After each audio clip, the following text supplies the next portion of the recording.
No health without mental health. There is no health without mental health. There is no health without mental health. And so say all of us. There's no health without mental health. There's no health without mental health. There is no health without mental health. And so say all of us. Hello, everyone.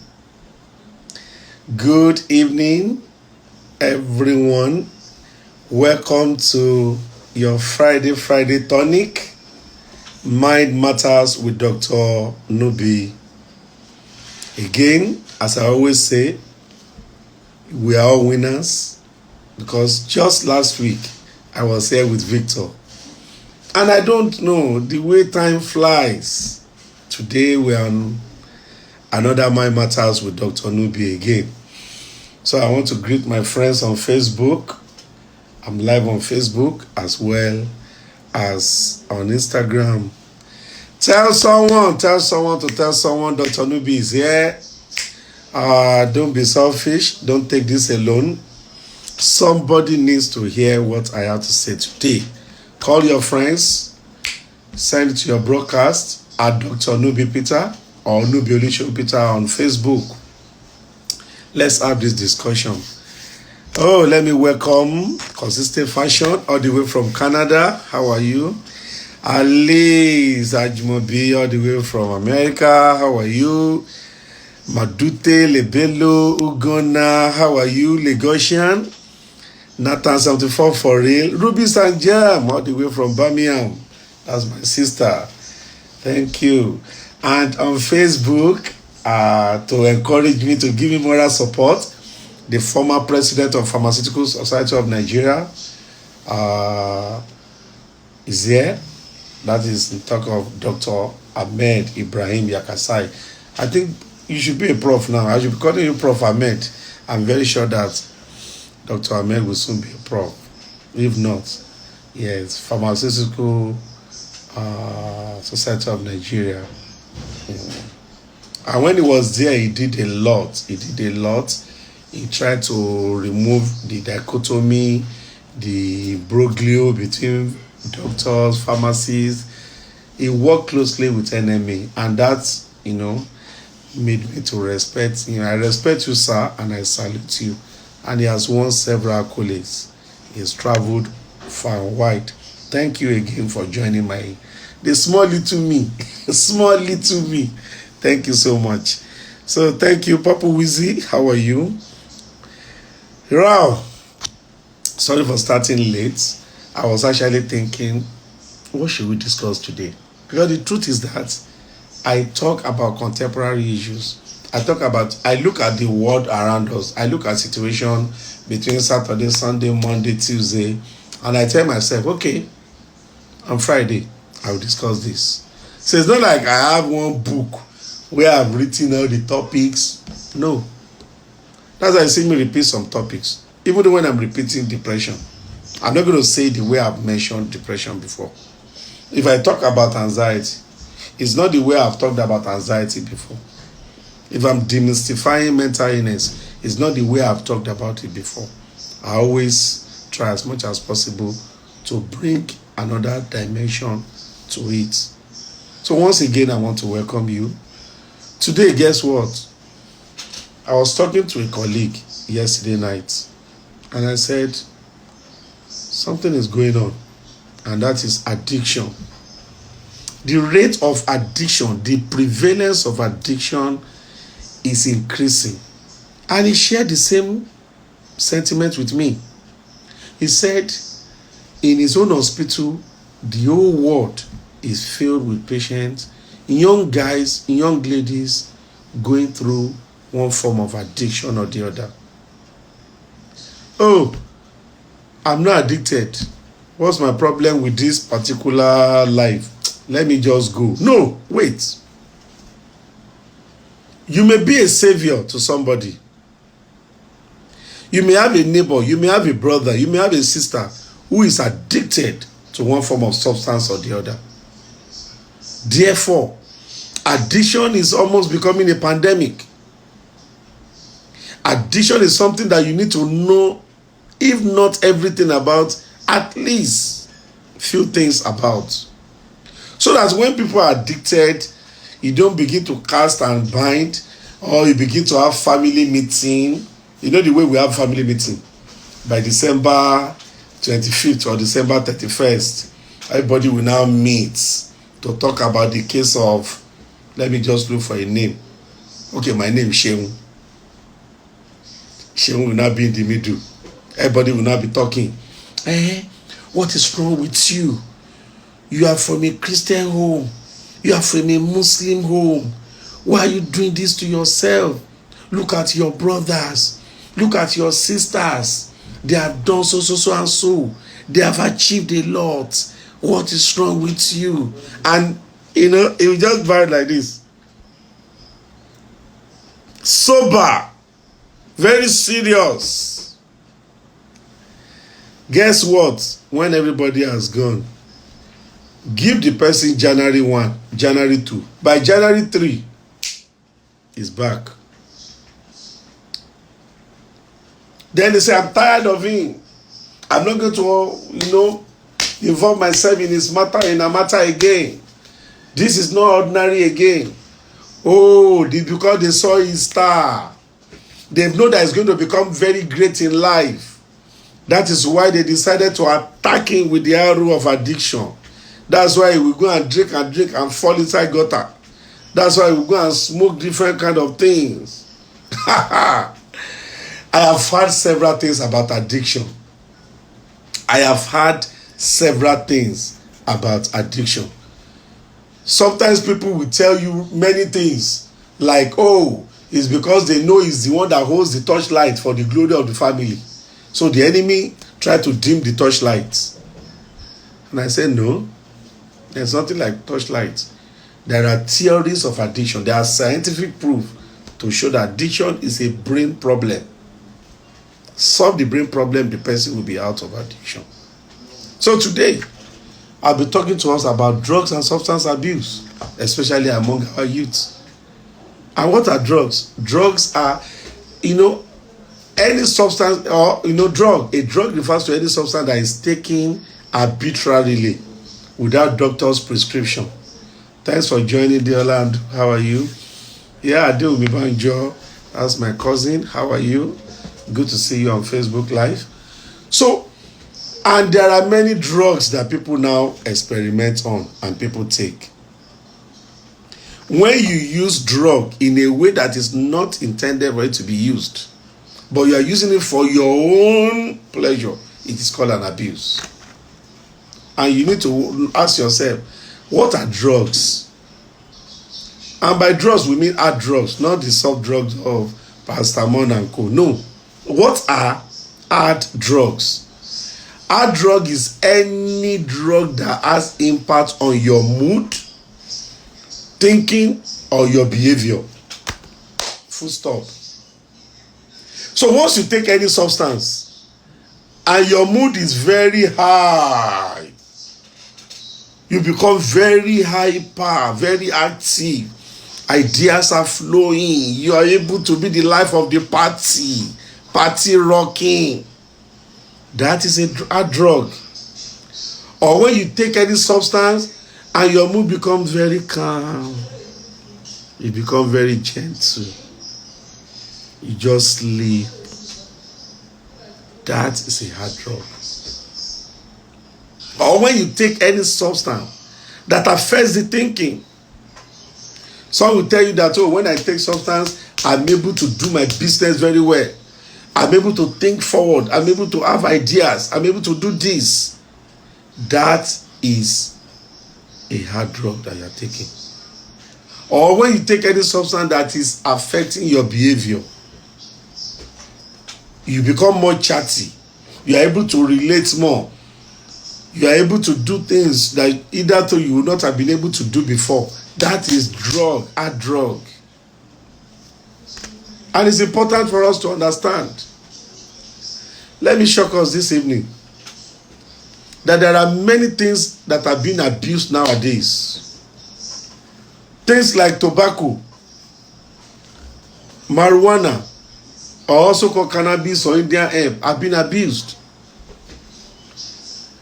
Shisha. How do you sit down? I'm going to offend people here because as much as possible, I'm speaking from medical point of view and not from the moral point of view. You will see young girls and young boys. They are having fun, but they are destroying their lungs and their brain. Thick smoke, they will be inhaling it in the name of enjoyment. People take things like amphetamines, tramadol, ecstasy, LSD. Now they call it different names. Colorado, they call it different names. Crack, cocaine, heroin, all those things. Some even go as far as inhaling solvents, nail polish, deodorants. Some inhale pit latrine. Some inhale petrol. Some inhale gutter water. Some they will go and burn rubber and they'll be inhaling the smoke. Is that normal? Is that ordinary? Is that ordinary? Because you either want to feel high or you just want to become, you want your thoughts to be down. I have seen lots of clients who will tell me that I take this substance either to eat more. I take this substance to sleep. I take this substance just to forget my problem. Problem is, or the issue is, or the point is, when you take it, the problems that you are taking it because of, do they actually go? Oh, thank you so much. Dr. Dokwanedeji is joining me on Facebook. Dr. Dokwanedeji is a veteran medical practitioner, and he also has one of the NGOs in Nigeria, and they are solely dedicated to drugs. So, sir, I'm talking about drugs today, and I know that that's what I'm on Instagram Live, and I'm also on Facebook Live. I know your entire life you have devoted it to drugs, and it was at Kadam, and they've helped a lot of people to rehabilitate them from addiction. Addiction is ruining destiny. Addiction is making people to deviate from the path that either to you have not even ventured into. And it is important for us to know that there are different ways you need to catch or you get your words if your word is into addiction. When you begin to see injection or needle, or you begin to see sachets of tramadol and co, and it's not a medical student or a doctor, something is going on. Or when he prefers to stay inside, most of the time they will be indoor, or they come home late. All of a sudden you just see the behavior just calm for no reason, or they are hyper, or they are sleeping excessively, or you see them selling their properties. They can't account for any money. Every business they make disappears, the money. These things are very expensive to fund. Some become robbers in an attempt to fund their drug habits. Some will steal from home in an attempt to fund their habits. Ask them, why did you go into substance use? I'm going to tell you that some reasons are unbelievable. Some is experimental. They decide to just, I don't know, some people have associated it with guy or life. It's part of, you just want to feel like peer pressure. So you experiment drugs. But what I say is that if you can stop at the level of experimentation, then it is better for you. Because drug is a friend enemy.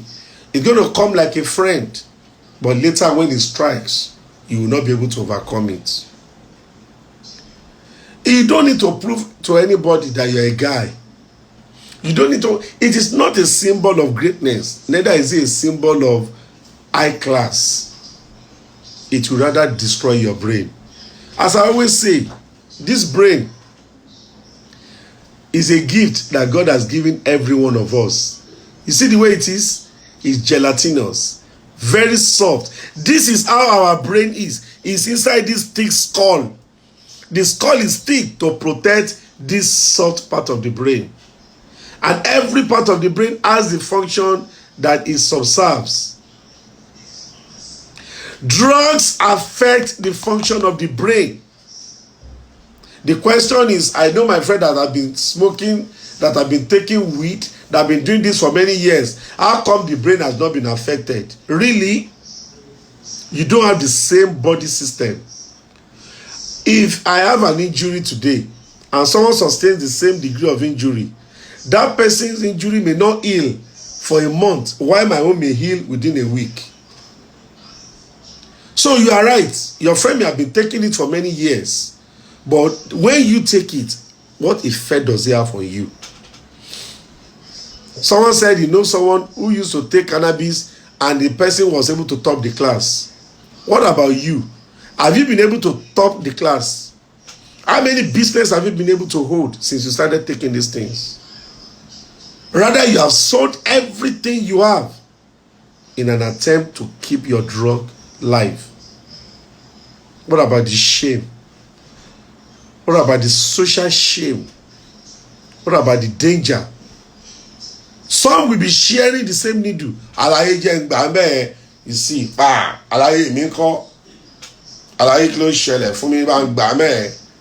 and you see 6 people in a row sharing the same needle, transmitting HIV hepatitis. I've seen people that are so dependent on pentazocine because they have used it for their sickle cell bone pain, and they now became addicted to the extent that they've had their 2 legs amputated. I don't want to share some gaudy pictures. People that have amputated one leg and one hand. Some will begin to inject their private parts. Some it is their thigh. Drugs are not things you want to start. Anytime I have opportunity to speak to students, I always tell them that this is the best teaching you can have on drugs. That is preventive teaching. Because once you start doing drugs, many of you are so overconfident, you believe that it is my choice that I started it, I can always leave it. It's not like that. That's why I call it a friend enemy. Most of the time when you start voluntarily. But at the end of the day, you become addicted. There are 4 ladders to becoming addicted. The first is the experimental stage, where you are just experimenting. You go to parties, you put it in cake, or you put it in porridge, beans, use it to cook your indomie, noodles and co. Let me tell you something. That is the best stage for you. After that stage, you move to the next stage, which is purposeful use. Oh, anytime I take it, I sleep. Anytime I take it, I'm able to eat well. Anytime I take it, I'm able to do this. You're already going far. Retrace your step if you are at the level of purposeful use. I want us to share this live feed. I'm going to post it on my page after the whole thing. Copy the link and share it to friends that you know that are taking drugs. But please don't tell me drug is an attack of the enemy or they have seen it star and co. It's a brain problem that requires rehabilitation. When you move from experimental, you go to purposeful. If you don't stop, you now realize that you now become a compulsory. So we call it compulsory use. So experimental, purposeful, now compulsory use. That means you can't even sleep without it. You can't even socialize without it. You can't even do anything without it. But when you don't have money, you are able to stay. But you still want to be using it. That is purpose. That is compulsory use. At that moment, you are getting lost. And the final stage is addictive use. This is where you become a junkie, where you cannot do without it, and you can kill even to get it. You hear people say, oh, I can stop when I want to. Have you been able to stop for 1 year? If you have not been able to stop for 1 year, you are already addicted, my dear. Oh, when I run away from the environment, why should you run away? I don't have to run away. If you are smoking or do anything in front of me, I will take my water and walk away. But when you have to hide for 2 months, 3 months, 4 months, that is not that you are in control. Addiction is destroying our youth and many adults as well.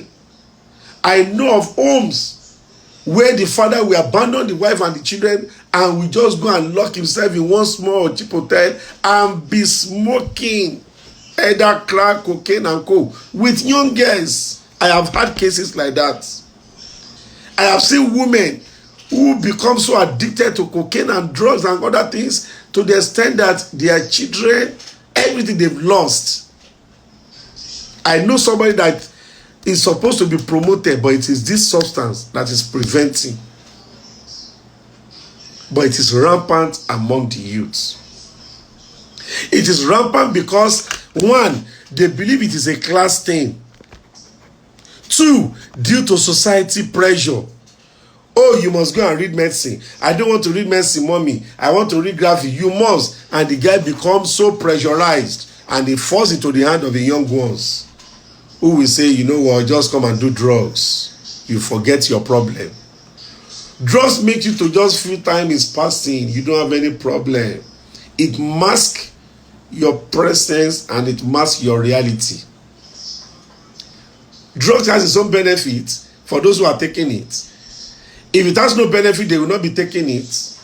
It masks that reality. So many people run away from reality. Many people don't want to face their reality. Many people are going through a lot at home. Sometimes it is husband and wife, they are always fighting, and the children are tired. The guy will just walk away and smoke himself to stupor. But those are what we call maladaptive coping strategy. There are adaptive coping strategy, there are maladaptive.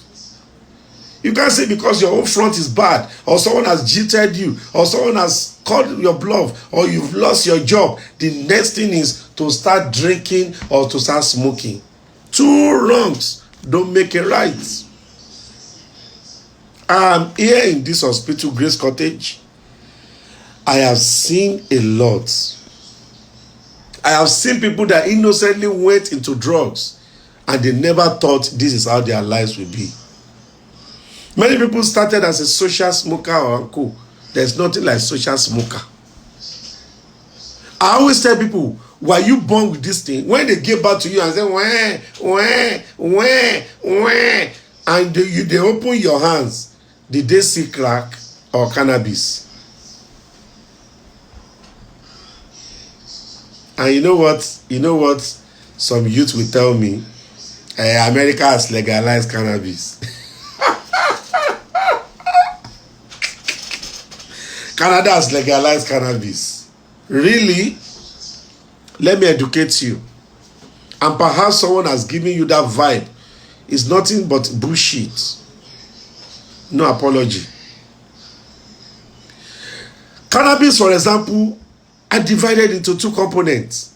The tetrahydrocannabinol, which is the THC, and a cannabidiol. The cannabidiol is the one that is medicinal, the oil, which has been extracted to cure cancer, to cure intractable epilepsy, to cure chronic pain, and some are using it for anxiety and co. The THC is the one that is causing psychosis, that is making the brain to scatter.